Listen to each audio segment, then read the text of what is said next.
नमस्कार, आप देख रहे हैं दूरदर्शन किसान कार्यक्रम कृषि दर्शन में आप सभी का स्वागत है। मैं हूं ज्योत्सना टंडन। कृषि दर्शन एक ऐसा कार्यक्रम है जिसमें हम आपको कृषि जगत से जुड़ी तमाम जानकारियां देते हैं अपने 3 सेगमेंट्स के जरिए, जो कि है विज्ञान और किसान, कृषि स्टार्टअप और फार्मिंग इंडिया। इन तीनों ही सेगमेंट्स में होती हैं कुछ ऐसी विशेष जानकारियां जो कि आपके लिए काफ़ी लाभदायक साबित हो सकती हैं। अपने आज इन तीनों ही सेगमेंट्स के साथ हम आपको जानकारी देने वाले हैं कृषि मंत्रालय और कृषि संगठनों के बीच हुई खास बातचीत के सकारात्मक परिणामों के बारे में भी। तो आइए अपने आज के कृषि दर्शन कार्यक्रम की शुरुआत करते हैं। आइए कार्यक्रम की शुरुआत करते हैं हमारे पहले सेगमेंट विज्ञान और किसान से। ठंडे इलाकों में खुद को गर्म रखना एक बहुत बड़ी चुनौती होती है। कारगिल के चांसकर के लोगों को भी इन चुनौतियों का सामना ठंड के मौसम में करना पड़ता है। वे उपलों की मदद से खाना बनाते हैं और उसी के ताप से अपने हाथ भी सेकते हैं। लेकिन वहाँ के कृषि वैज्ञानिकों ने उपलों की जगह सौर ऊर्जा को बढ़ावा देने की कोशिश की है। आइए दिखाते हैं इस पर आपको एक खास रिपोर्ट। जांसकर दुनिया के सबसे ठंडे और शुष्क इलाकों में से एक है। ये इलाका समुद्र तल से 3500 मीटर से 6478 मीटर की ऊंचाई पर स्थित है और कश्मीर के दूर दराज इलाकों में गिना जाता है। यहाँ के लोगों की असल परेशानी सर्दियों में शुरू होती है, जब तापमान गिरकर -30 डिग्री तक पहुँच जाता है। कड़ाके की सर्दियों में खाद्य पदार्थों को पकाना, पानी उबालना और जगह को गर्म करना बहुत मुश्किल है। खासकर दिसंबर से फरवरी के बीच न कोई रसोई गैस काम आती है और न ही बिजली। ऐसे में जानवरों का गोबर किसी वरदान से कम नहीं। समस्या ये है कि ज्यादा इस्तेमाल की वजह से सर्दियों के दौरान गोबर की कमी पड़ जाती है और महिलाओं को गोबर इकट्ठा करने के लिए जगह जगह भटकना पड़ता है। दूसरी ओर उपलों से निकलने वाला धुआं घर को प्रदूषित कर देता है, जो स्वास्थ्य पर गंभीर असर डालता है। इसके अलावा जो गोबर खाद के रूप में इस्तेमाल हो सकता था, वो जलाने में काम आ रहा है। अच्छी बात यह है कि जांसकर में करीब 300 दिनों के लिए इस इलाके में धूप काफी तेज और खिली खिली होती है। वैज्ञानिक इस धूप को उपलों का बेहतर विकल्प बनाने की कोशिश कर रहे हैं। जांसकर में हालांकि कई संपन्न परिवारों ने निकासी ट्यूब मॉडल की सौर जल तापन प्रणाली स्थापित की है, लेकिन ये मॉडल सफल नहीं है क्योंकि सर्दियों में ट्यूब क्रैकिंग काफी आम है और उसकी मरम्मत मुश्किल होती है। स्कूसेट कश्मीर कृषि विज्ञान केंद्र के बैकस्टॉपिंग की मदद से पानी और जगह को गर्म रखने के लिए उन्नत किस्म के पैनल तैयार करने की कोशिश की है। ये पैनल स्थानीय सामग्री से बने हैं और घरों में उपलब्ध लकड़ी के फ्रेम पर गढ़ जाते हैं। इसमें प्रयुक्त की जाने वाली दूसरी सामग्री के रूप में जस्ती लोहा यानी जीआई शीट को अवशोषक के रूप में इस्तेमाल किया जाता है और 2 छोरों पर पानी के लिए इनलेट और आउटलेट कनेक्शन के साथ जीआई पाइप या एल्यूमीनियम मिश्रित धातु के कॉइल लगाए गए हैं। ज्यादा से ज्यादा धूप पड़ने के लिए दक्षिण की ओर छत के शीर्ष पर 45 डिग्री के कोण में पैनल को स्थापित किया गया है। पैनल की कॉइल 18 लीटर पानी थामे रखती है और इसे 30 से 45 मिनट में 70 से 80 डिग्री सेल्सियस तक गर्म कर देती है। ये प्रणाली गर्म पानी की गुणवत्ता में सुधार के साथ साथ उसे पीने योग्य भी बनाती है।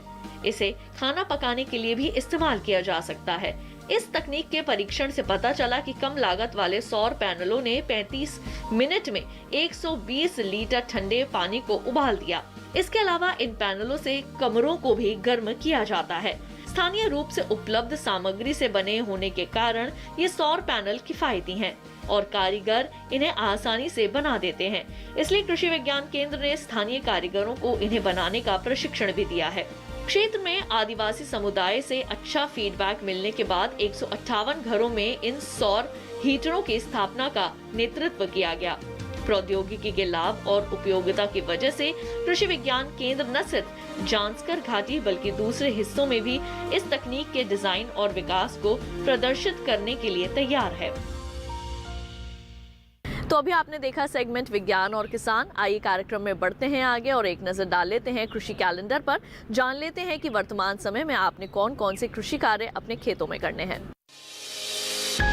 नवंबर माह में वातावरण का तापमान कम होने लगता है आलू, सरसों, मटर, चना और मसूर आदि फसलों पर पाले का कुप्रभाव पड़ सकता है। इन फसलों को पाले के कुप्रभाव से बचाने के लिए हल्की सिंचाई का कार्य करें। फसलों के पौधों को घास फूस अथवा पॉलिथीन से ढककर बचाव करें। पाला पड़ने की संभावना होने पर फसल में 0.1% गंधक के तेजाब सल्फ्यूरिक एसिड का छिड़काव लाभप्रद पाया गया है। इसके साथ ही कार्यक्रम कृषि दर्शन में वक्त हो चला है एक छोटे से ब्रेक का। जल्द लौटेंगे वापस अपने अगले सेगमेंट के साथ। आप देखते रहिए दूरदर्शन के साथ।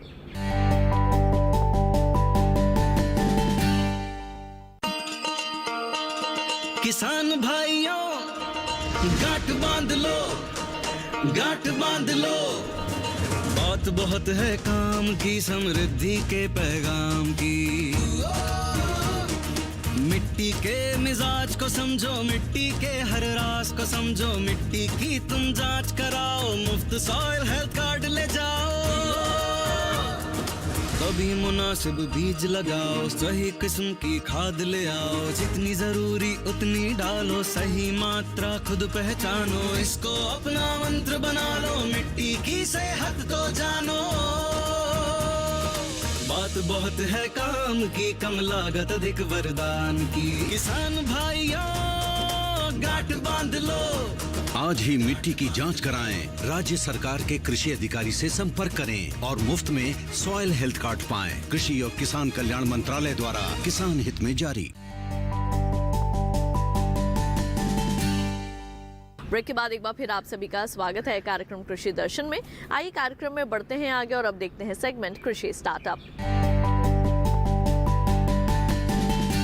किसान भाइयों बहनों, अपने आज के कृषि स्टार्टअप सेगमेंट में हम आपकी मुलाकात करवाएंगे पद्मश्री पुरस्कार से सम्मानित एक ऐसे सफल किसान से जिनके कृषि में योगदान ने आज उन्हें राष्ट्रीय स्तर पर मान्यता दिलवाई है। कृषि के क्षेत्र में अथक परिश्रम कर अपने लक्ष्य को हासिल करने वाले प्रगतिशील किसानों में एक नाम सीकर जिले के अजीतगढ़ के रहने वाले जगदीश पारिक का भी है। इनके जैविक खेती में किए जाने वाले नवाचारों के लिए भारत सरकार द्वारा इन्हें पद्मश्री पुरस्कार से नवाजा गया है। जगदीश पारिक मूल रूप से अजीतगढ़ कस्बे के रहने वाले हैं। 71 वर्षीय जगदीश सब्जियों की नई किस्म तैयार कर किसानों को मुहैया कराते रहे हैं। साथ ही जैविक खेती को बढ़ावा देने के लिए कई महत्वपूर्ण कार्य भी किए हैं। अभी के समय अधिक आमदनी पाने के उद्देश्य से ज्यादा रसायन का उपयोग किया जाने लगा है। बाजार में बिना कीटनाशकों का प्रयोग किए कोई खाद्य सामग्री सुगमता से उपलब्ध नहीं है, और अगर कहीं उपलब्ध भी है तो उसकी कीमत इतनी अधिक है कि वो आम इंसानों की पहुंच से कोसों दूर है। लोगों की इसी परेशानी को देखते हुए श्री माधोपुर उपखंड के अजीतगढ़ निवासी जगदीश प्रसाद पारिक ने जैविक खेती की ओर रुख किया। जगदीश पारिक एक किसान है। खेती में नए नए प्रयोग करके इन्होंने किसान वैज्ञानिक का दर्जा प्राप्त कर लिया है। जैविक खेती को बढ़ावा देने की वजह से इन्होंने अपना तथा अपने क्षेत्र का नाम देश में ही नहीं बल्कि विदेशों में भी रोशन किया है। जगदीश पारिक निरंतर सब्जियों की नई किस्म विकसित करने में लगे रहते हैं। जैविक खेती के जरिए अच्छी गुणवत्ता, कीटरोधी तथा सामान्य से काफी बड़े आकार की सब्जियां पैदा करके जगदीश पारिक ने जैविक खेती की शुरुआत वर्ष 1970 से करना शुरू किया। सबसे पहले उन्होंने गोभी की पैदावार से शुरुआत की। शुरू में इनकी पैदा की गोभी का वजन लगभग आधा किलो से पौन किलो तक होता था। रासायनिक खाद या कीटनाशकों का प्रयोग नहीं किया, बल्कि सिर्फ गोबर से बनी हुई जैविक खाद का प्रयोग किया। पारिक के खेत में 15 किलो वजनी गोभी का फूल, 12 किलो वजनी पत्ता गोभी, 86 किलो वजनी कद्दू, 6 फुट लंबी घिया, 7 फुट लंबी तोरई, 1 मीटर लंबा तथा 2 इंच मोटा बैंगन, 3 किलो से 5 किलो तक गोल बैंगन, 250 ग्राम का प्याज, 3.5 फीट लंबी गाजर और एक पेड़ से 150 मिर्चियों तक का उत्पादन हो चुका है। सबसे अधिक किस्में फूल गोभी में हैं तथा इन्होंने अभी तक 8 किलो से लेकर 25 किलो 150 ग्राम तक की फूल गोभी का उत्पादन कर लिया है। अपने निरंतर प्रयोग तथा कार्यों के प्रोत्साहन स्वरूप इन्हें वर्ष 2000 में सृष्टि सम्मान तथा वर्ष 2001 में first national grass root innovation award मिल चुका है। वर्ष 2001 में ही 11 किलो की गोभी उत्पादन के लिए इनका नाम लिम्का बुक में दर्ज हो चुका है। पारिक अब तक 6 बार राष्ट्रपति भवन के कार्यक्रमों में शिरकत कर चुके हैं तथा सबसे वजनी गोभी के फूल के विश्व रिकॉर्ड में दूसरे पायदान पर हैं।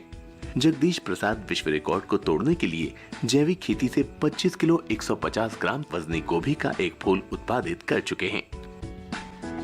तो अभी आपने देखा सेगमेंट कृषि स्टार्टअप। इसके साथ ही कार्यक्रम कृषि दर्शन में वक्त हो चला है एक और छोटे से ब्रेक का। जल्द लौटेंगे वापस अपने अगले सेगमेंट फार्मिंग इंडिया के साथ। आप देखते रहिए दूरदर्शन किसान।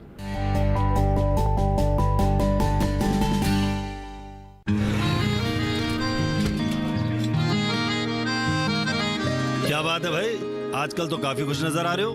क्यों ना हो, अब मैं ऑर्गेनिक खेती जो कर रहा हूँ ये पूरा प्राकृतिक है, ऑर्गेनिक है। इसमें हमारे खेत, हमारी फसल और हमारी जेब सब फायदे में होते हैं और इसमें लागत भी कम है। जी हाँ, आप भी ऑर्गेनिक खाद का प्रयोग करें, अपनी फसल और मिट्टी को तंदुरुस्त बनाएं और आपकी आमदनी में इजाफा करें। अधिक जानकारी के लिए किसान call centre toll free number 1800-180-1551 पर कॉल करें और लॉग ऑन करें kisan.gov.in और farmer.gov.in। कृषि और किसान कल्याण मंत्रालय द्वारा किसान हित में जारी।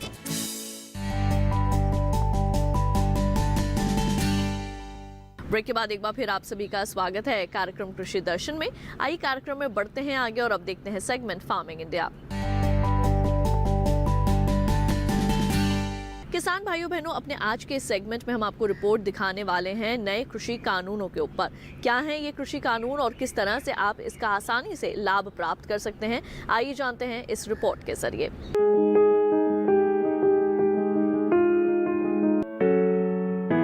भारत सरकार द्वारा हाल ही में 3 कृषि कानून बनाए गए हैं। ये कानून मंडी में सुधार, अनुबंध खेती और आवश्यक वस्तु संशोधन कानून से जुड़े हैं। इस कानून से खेती किसानी एवं किसानों के जीवन में आमूलचूल परिवर्तन होगा। अब किसान अपने उत्पाद को किसी भी राज्य में मंडी के अंदर या बाहर कहीं भी बेच सकता है। आइए कार्यक्रम कृषि दर्शन में बढ़ते हैं आगे और आपको एग्रीकल्चरल इंफ्रास्ट्रक्चर फंड के संबंध में भी दें कुछ खास जानकारियां।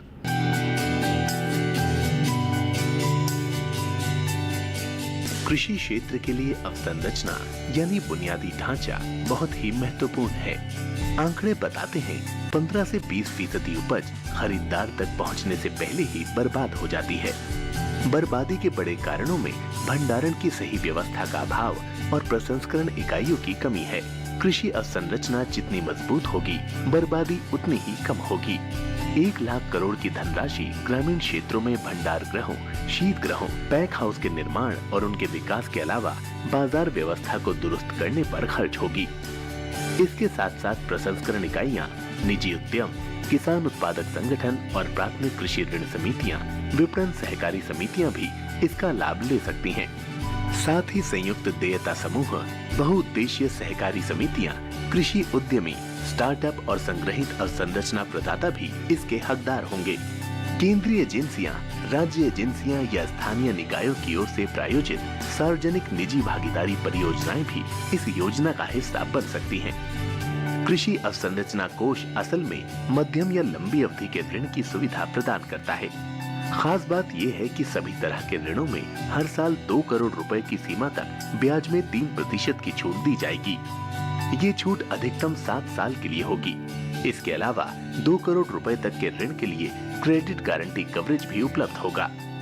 पुनर्भुगतान के लिए ऋण स्थगन कम से कम 6 महीने और ज्यादा से ज्यादा 2 साल के लिए हो सकता है। विशेषज्ञों का कहना है कि खेती और कृषि प्रसंस्करण आधारित गतिविधियों के लिए औपचारिक ऋण सुविधा ग्रामीण इलाकों में रोजगार के कई अवसर उत्पन्न करेगी। और अब आइए एक नजर डाल लेते हैं कृषि मंत्रालय से जुड़ी इस विशेष रिपोर्ट पर। विज्ञान भवन में कृषि मंत्री नरेंद्र सिंह तोमर, खाद्य उपभोक्ता एवं सार्वजनिक वितरण, रेलवे और वाणिज्य मंत्री पीयूष गोयल और वाणिज्य राज्य मंत्री सोम प्रकाश के साथ बातचीत में हिस्सा लिया। इस बातचीत में कृषि मंत्रालय, खाद्य उपभोक्ता और सार्वजनिक वितरण मामलों के मंत्रालय के वरिष्ठ अधिकारियों ने भी भाग लिया। किसान यूनियन के नेताओं के साथ चर्चा का 5वां दौर पूरा हुआ। चर्चा बहुत अच्छे माहौल में हुई। हमने कहा है कि एमएसपी जारी रहेगी।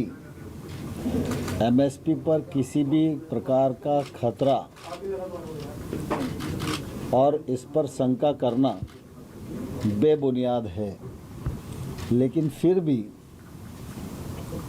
किसी के मन में कोई शंका है तो सरकार उसका समाधान करने के लिए पूरी तरह तैयार है। एपीएमसी एक्ट राज्य का है और राज्य की मंडी को किसी भी प्रकार से प्रभावित करने का इरादा न तो हमारा है और ना ही कानूनी रूप से वो प्रभावित होती है। एपीएमसी और मजबूत हो इस दिशा में सरकार के लिए जो करनी है वह करने के लिए भी सरकार तैयार है। एपीएमसी के मामले में किसी प्रकार की गलतफहमी किसी को है तो सरकार समाधान करने के लिए पूरी तरह तैयार है। किसान भाइयों बहनों, हमारी कोशिश रहती है कि खेती किसानी से संबंधित आपकी जो भी समस्याएं हैं उनका समाधान जल्द से जल्द हो सके। तो आइए कार्यक्रम में करते हैं शामिल किसानों के कृषि से संबंधित सवाल और कृषि वैज्ञानिकों के जवाब। नमस्कार, मैं हूं आपके साथ बरखा चौरसिया और एक बार फिर हाजिर हूं किसानों के सवाल और विशेषज्ञों की राय के साथ। आज आपके सवालों के जवाब देने के लिए हमारे साथ मौजूद हैं ICAR DDG agriculture extension doctor AK Singh ji. Sir, बहुत बहुत स्वागत है आपका।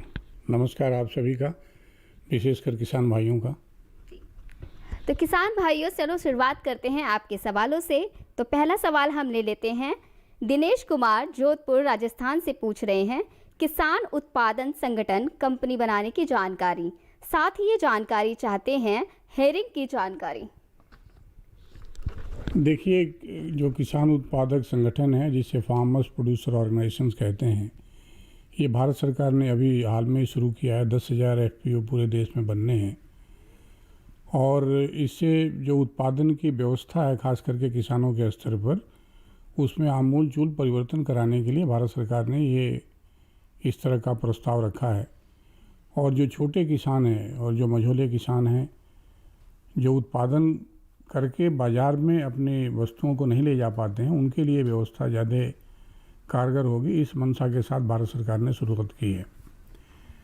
FPO से या जो किसान उत्पादक संगठन हैं, इसके लिए सरकार ने सहूलियतें दी हैं। एक संगठन जो मैदानी क्षेत्र के होंगे उसमें 300 से अधिक किसान जुड़ सकते हैं।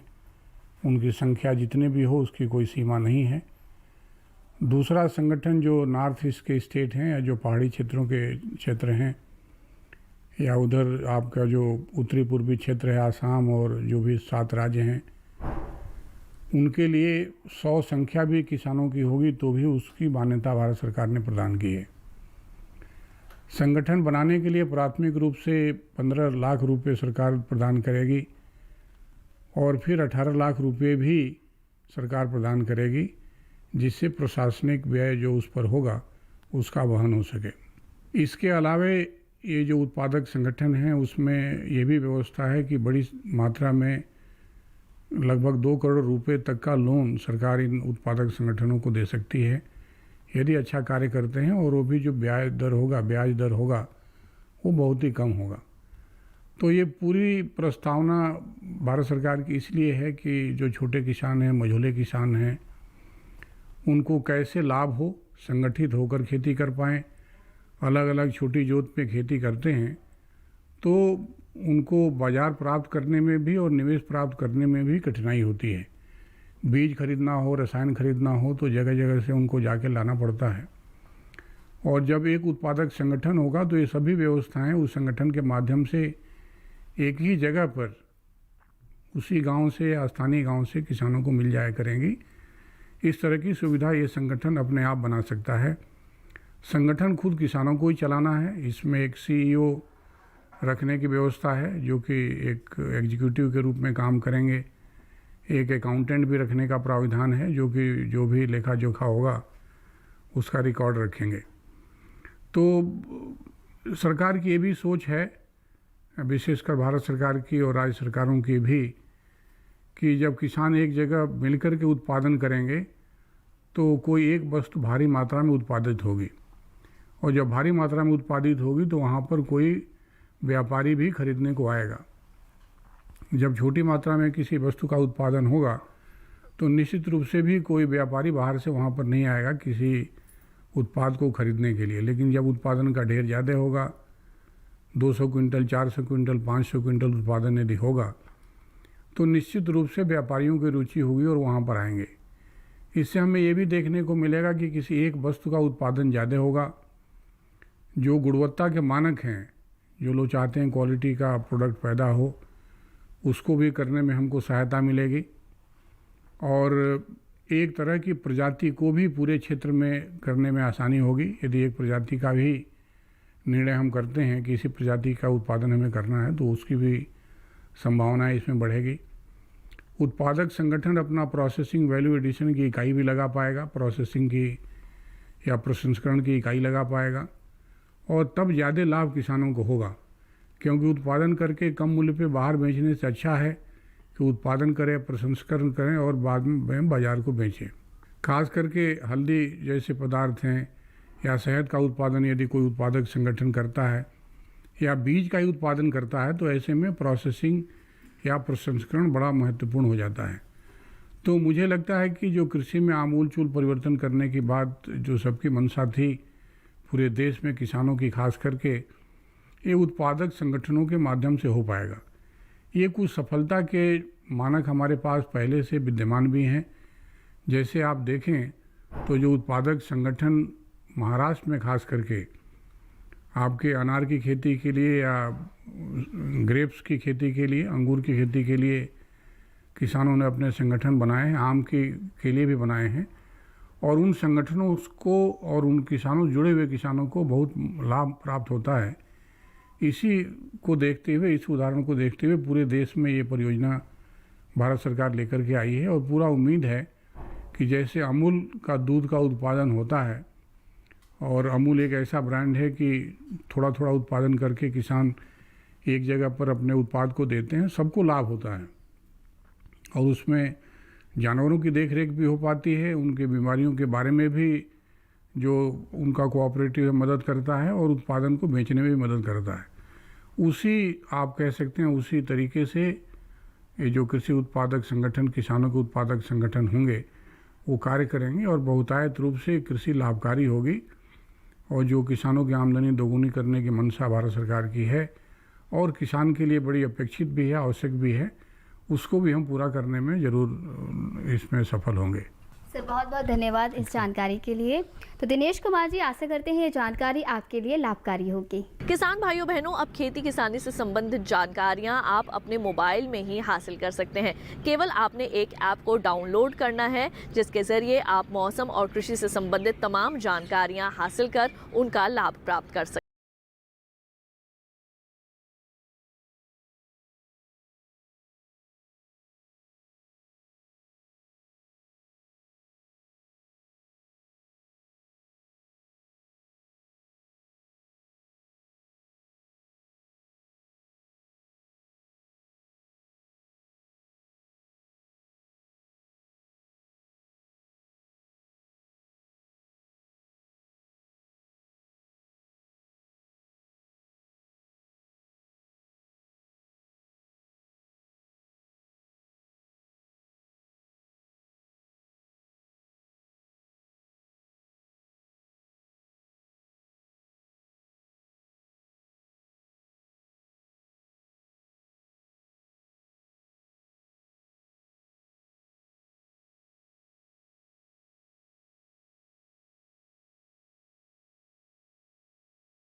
स्थानीय आहार संसाधनों से संतुलित राशन तैयार करने की भी जानकारी इस ऐप के जरिए मिल सकेगी।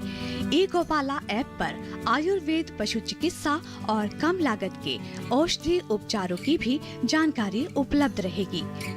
सरकार के इस कदम से न सिर्फ हमारे गांव बल्कि हमारे पशुपालकों को आत्मनिर्भर बनने में मदद मिलेगी। इस ऐप को गूगल प्ले स्टोर से डाउनलोड कर सकते हैं। इसमें पशुपालकों को अपने रजिस्टर्ड मोबाइल नंबर से लॉगिन करना होगा। इसके बाद 6 विकल्प दिखाई देंगे। मेरा पशु आधार विकल्प में किसान अपने नए पुराने पशु की जानकारी देख सकते हैं और नए पशुओं का रजिस्ट्रेशन करवा सकते हैं। अलर्ट्स में किसानों को पशु के टीकाकरण की तारीख जैसी सूचनाएं भी मिलेंगी। अब आइए जान लेते हैं देश की मंडियों का हाल। गुजरात के गंगापुर सिटी मंडी में गेहूं का भाव 1466 रुपए से 1503 रुपए प्रति क्विंटल रहा। लालसोट मंडी में गेहूं का भाव 1516 से 1544 रुपए प्रति क्विंटल रहा। उत्तर प्रदेश की मंडियों की बात करें तो अलीगढ़ मंडी में 1620 रुपए से 1660 रुपए प्रति क्विंटल रहा। बलरामपुर में 1740 रुपए से 1830 रुपए रहा। वहीं लखीमपुर में गेहूं का भाव 1700 से 1800 रुपए प्रति क्विंटल रहा। और अब चलते चलते एक नजर डालते हैं ट्विटर प्लेट पर।